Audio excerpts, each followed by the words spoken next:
Hey, what is up guys? Welcome back to the channel and welcome back to Gran Turismo 7. It is that time once again for the weekly challenge races to appear, and this time around we do have something a little bit ridiculous. We actually have another special event for the second week in a row.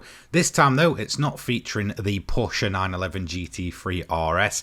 It's actually featuring the meme itself, the Fiat 500. It's the ultimate troll by polyphony, and it is a absolutely bizarre event on perhaps one of the most weirdest tracks that you could ever put this car on, just mainly because it actually suffers. So an event overview, let's have a look what's in store for the upcoming week. We'll start off with the events themselves. We have special events, so as you can see we have the first one, which is the Alsace test course reverse using the Fiat 500F in a one make race. Once again, the massive troll by polyphony themselves.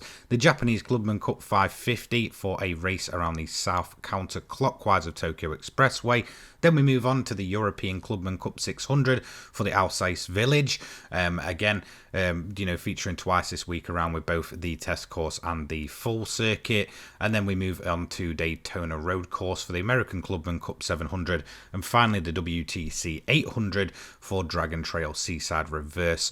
In terms of the rewards, they're not too great this week. So we have 100,000 credits, 200,000 credits, and a 5-star roulette ticket reward for completing all of these events. So we're going to move in first and foremost to the special event for this week, the second week in a row for the Fiat 500F one make race around test course reverse, and that massive uphill where these cars will absolutely struggle and come to a absolute crawl. So let's move into the event itself and see how we went on to tackle this one. So obviously we're limited to the Fiat 500F from 1968. In terms of the performance point limit, you can actually upgrade this up to I believe it's 100 pp. Now I just kept it absolutely standard. I didn't want to do any upgrades or anything like that. It's just too much effort really to go ahead and upgrade the Fiat 500, so I just kept it as standard. Obviously we're running on the hardest difficulty here, and in terms of the event itself I would actually say this is perhaps the trickiest one of the bunch, mainly because of how this circuit is laid out. Although it's only a 2-lap sprint, it's an absolute nightmare for these cars. These cars really do struggle going uphill. That is no secret about these vehicles. And obviously with the test course you have that massive uphill that you can see over on the right hand side of the screen now. So yeah, it was definitely a bit of a tricky one. You need to be mainly relying on just absolutely carrying your momentum constantly, running in the slipstream as much as possible. Although you're at relatively low speed, it really does make a difference overall. So as you can see, most of our moves are actually done in the uphill section. The AI really struggling through there. As long as you absolutely fly through it and don't apply the brake, then you should be all good. You may have to just absolutely bounce off the curb. On lap 2 we managed to get the final move done, obviously on the final lap on the uphill, and that gave us the first position and a relatively easy win. I would say though, in terms of overall awkwardness, this is definitely the most awkward and probably the difficult event of the bunch, just mainly because of the car we're using, the low speeds, and the relying on just constant momentum. In terms of the payout, I didn't get the clean race bonus, but I got 2,500 credits. Pretty poor, but kind of making sense compared to just how long this event is. It's really just not going to take you too long. So 100,000 credits, and that is going to give us our first reward of the week. So in terms of this event itself, it was really cool to actually see the Fiat 500 feature as a single make race. It's just an absolutely ridiculous car. Really not something that many people will drive in GT7 other than for a complete joke and a laugh. However, I feel like Polyphony should have just gone that one step further and used the abarth from the money glitch to obviously poke a bit of fun back at us, obviously, for taking away all those credits. So in terms of the event itself, like I said, it's definitely the most awkward of the bunch because it's very reliant on slipstream, carrying momentum, and if you lose that momentum and the AI continues to carry that through, then there is a high chance that you're just going to begin to absolutely plummet down the order. So just be aware there. Again, it's a little bit of fun. I didn't expect this kind of event, and to be honest, it's fun to see Polyphony kind of find the humorous side in putting something absolutely ridiculous out there for players to tackle. So in terms of a special event, although it's rather on the short side and such, and really not too, I guess, complex or anything like that, it does show that Polyphony can have a little bit of a joke and a laugh at times. So let's move into event number 2. This is going to be the Japanese Clubman Cup 550. This is taking place at Tokyo Expressway South counterclockwise, obviously targeted at Japanese cars that are around about 550 performance points. Now, once again, I'm going to try and kind of keep to my sort of rule of using vehicles that I don't necessarily use too much in the game, or may have not used at all. So now we do have a car selection. I'm going to choose this, the Lexus LC 500 from 2017. Now, in terms of the event itself, it's a relatively straightforward event. There's no weather, tyre wear, or anything like that. It's a typical just chasing down the leader from start to finish over 3 laps at a relatively, in my opinion, boring track layout. So to be honest, you'll probably just shift your way through the amount of AI rather quite quickly. As you can see, although I'm not too great through the corners in this Lexus, I do have a massive speed advantage, so I was just using that to my advantage. Around about 2 minutes a lap in this car, so again, it does seem a lot more dragged out than it should be. It would really make sense for an event like this, if you want it a bit more competitive, to be around about 2 laps. As you can see, I caught the leader as we're just about to go across the line here, which was this GR86. We're going to take the lead away from it, and then we're never going to look back. So we had a relatively boring 3rd lap where we were just kind of, racing around on our own with no kind of effort from the AI to, try and fight it back. So we're going to take the finish here. Again, that's going to be tick number 2 of the week, and then we'll move into looking at the event payout and really kind of discussing this event. There's not too much to talk about. 30,000 credits with the clean race bonus, so it doesn't pay that well either, and it definitely seemed to sort of overstay its welcome. Again, I'm not a huge fan of a lot of the Tokyo Expressway layouts. I just don't find them really that appealing. I think they're quite boring. It doesn't necessarily produce good racing. So in terms of probably the weakest event of the bunch, this was right up there with perhaps the most uncompetitive and probably boring event of the week. So again, if you maybe one of those people that might want to skip an event for the week, I mean, you probably, why would you? You're probably going to have to put up with this one, or just kind of overlook it if you want to. Moving into event number 3, the European Clubman Cup 600, once again, this time on the village layout, or the full track layout. Again, targeted cars from Europe, around about 600 performance points. So again, we're going to try and stick to the rule of using a car we've never used before, or one that, I might have not used very often, and I managed to use this, the McLaren MP4-12C. Now, in terms of the event itself, it's relatively easy. I find that there's a massive jump in the AI throughout this event, so a massive spread. So the back markers are really, really slow and very, very uncompetitive. Very easy to get past them and beat them. However, up front, you've got the M3 and the Mercedes, well, for my event anyway, and I'm sure it's going to be the same for you guys as well, that were just a lot tougher and a massive step above the rest of the vehicles in this event. Again, we're not worrying about tyre wear or weather. The main thing you're going to be worrying about is actually chasing down those front 2.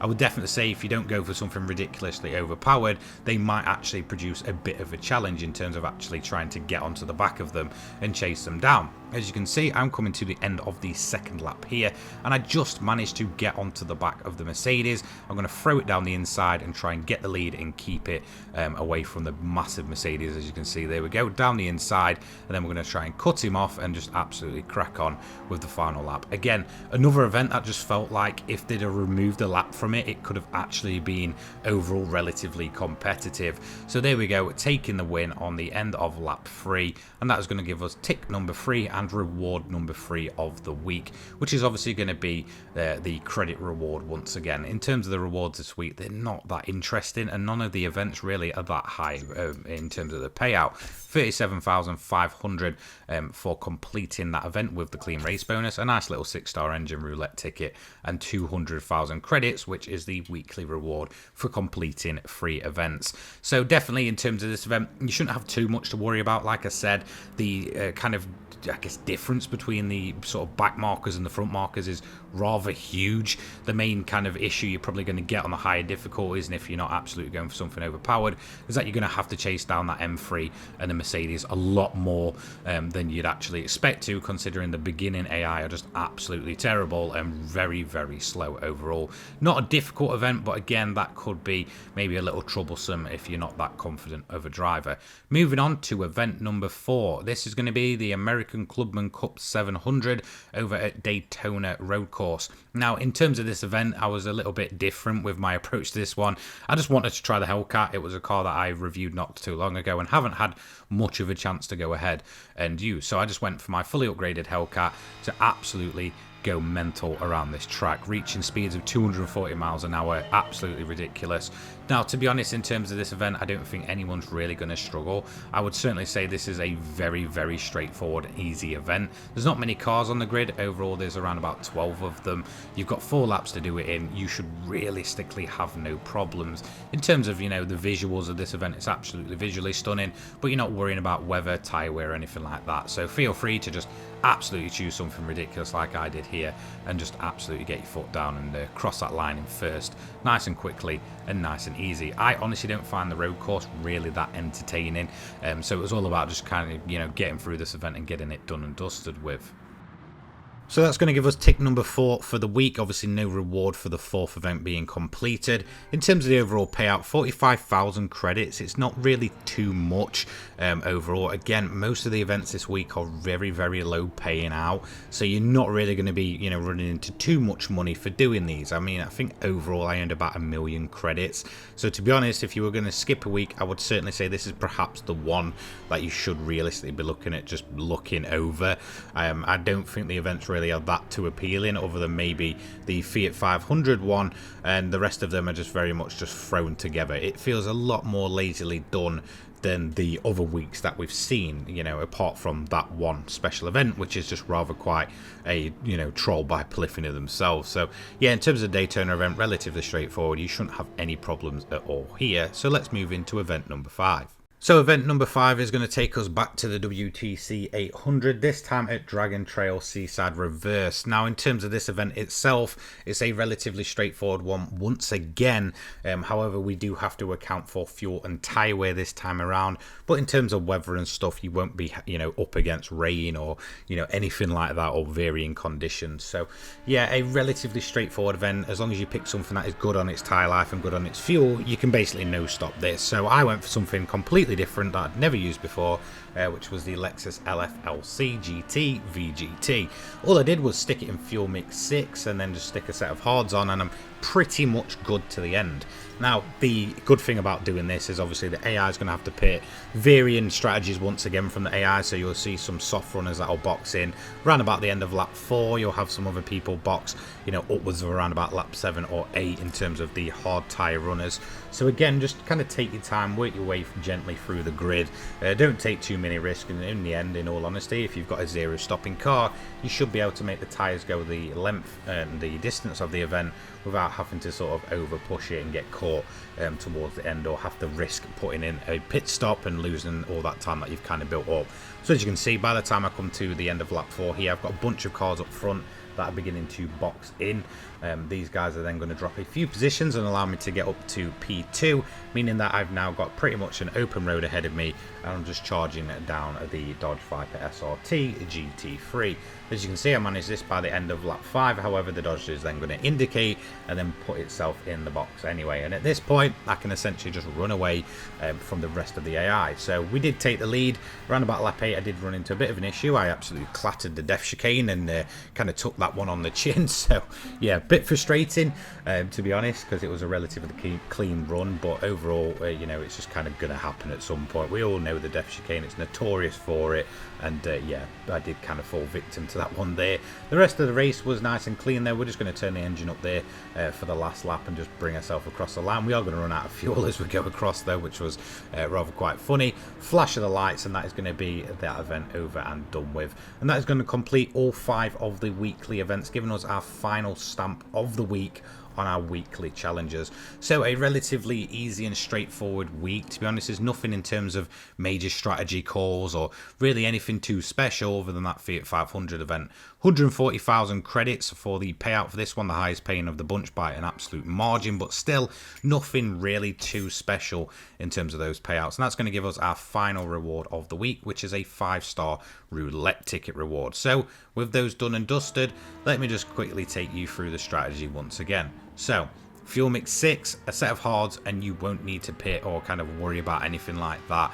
Again, it's up to you if you want to go the faster route and go for the pit stops and stuff. I'm sure you can, but to be honest, it is such an easy laid back event without any varying conditions that you can probably quite easily, you know, pick something like the 787B and just absolutely take advantage of that, or something like this here with the Lexus. Again, I'm always aiming to pick cars that I'm not necessarily using anywhere else in the game once each week, so I can just kind of, you know, give them a little bit of use. And that's kind of what I see the weekly challenges as, a way to use vehicles that I'm not necessarily using elsewhere. So we're going to add the rewards now. So 100,000 credits for one event, 200,000 credits for 2 events, again building that bank balance a little bit back up after spending money recently on one of the Porsches. And then we're going to go ahead and open up our 5-star roulette ticket reward to see what our final and I guess most prestigious reward of the week is going to be. And once again, as always, it's going to go to the top left and give us 500,000 credits, meaning that we've earned around about 1 million credits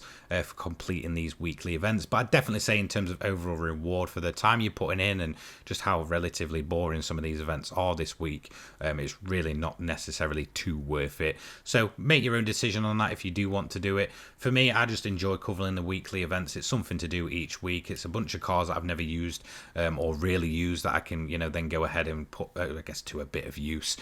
So yeah, there we go. That's the weekly challenges for the, I guess, end of November into December. So again, second week in a row, we've got a special event, a little bit different this time around with the Fiat 500 and Polyphony poking a little bit of fun at us and giving us a little bit of a troll event. Again, that one did put a bit of a smile on my face, but the rest of them are too straightforward and a little bit boring this week. Thanks so much for watching. I'll see you in the next one. Take care, guys. Peace.